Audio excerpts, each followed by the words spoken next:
এটা কি ভাই? এ ভাই আমাকে কল দিয়ে আমাকে বলতেছে যে হঠাৎ করে আমি বলতেছে তোমার বাইকটা উদ্ধার করা হয়েছে, ইভেন যে যাকে তোমরা উড়াই দিস তোমার ফ্রেন্ড উড়াই দিছে, ওকে হচ্ছে ধরতে পারছে।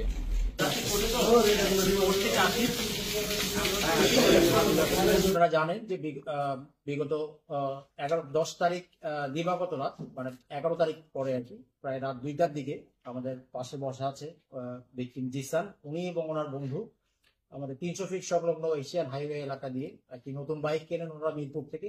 এই বাইকটি কিনে নিজেদের গ্রামের বাড়ি কুমিল্লার উদ্দেশ্যে যাওয়ার পথে আমাদের রূপগঞ্জ থানাধীন কুশাবো কাঞ্চন পৌরসভার অন্তর্গত কুশাবো নামক এলাকায় দুইটি বাইকে করে, ওনারাও দুইজন ছিলেন, দুইটি বাইকে উনি এবং ওনার বন্ধু ফয়সাল। এবং আপনারা আপনারা জানেন যে হচ্ছে যে একটি ভিডিও এই সংক্রান্তে ভাইরাল হয়েছে। দুইটি বাইকে করে 3জন ছিনতাইকারী ওনাদের বাইকটি কুশাবো এলাকায় পথরোধ করে আপনারা দেখেছেন যে একটি দা জাতীয় একটি দেশীয় অস্ত্র দিয়ে ওনাদেরকে কোপায়। ফলশ্রুতিতে ওনারা পড়ে যায় এবং ওনাদের দুইটি বাইক সহ বাইক নিয়ে ছিনতাইকারীরা পালিয়ে যেতে সক্ষম হয়। এরপর ওনারা 999-এ ফোন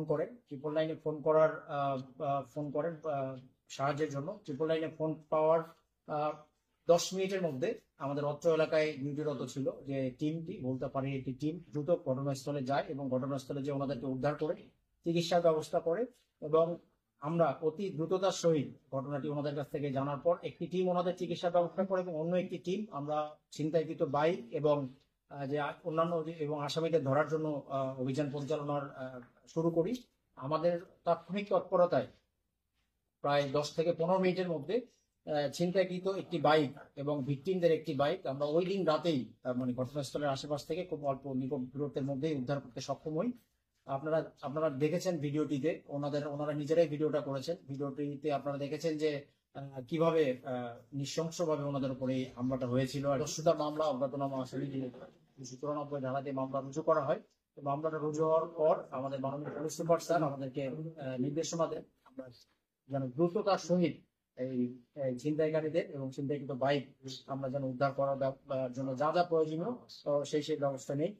এর প্রেক্ষিতে আমার নেতৃত্বে ওসি রূপগঞ্জ সহ আমাদের রূপগঞ্জ থানার একটি চৌকস team, sub inspector Azad, sub inspector Tipu সহ রূপগঞ্জ থানার একটা চৌকস টিম আমরা এই ঘটনাটার রহস্য উন্মোচনের জন্য অত্যন্ত পরিশ্রম শুরু করি এবং তথ্য প্রযুক্তির যে সর্বোচ্চ যে ব্যবহারটা আছে এটি করে আমরা মামলা হওয়ার 2 দিনের মধ্যেই মোটামুটি ঘটনাটা শনাক্ত করতে সক্ষম হই যে কারা এই ঘটনার সাথে জড়িত এবং কিভাবে ছিনতাই মোডাস অপারেন্ডি যেটা এটা আমরা শনাক্ত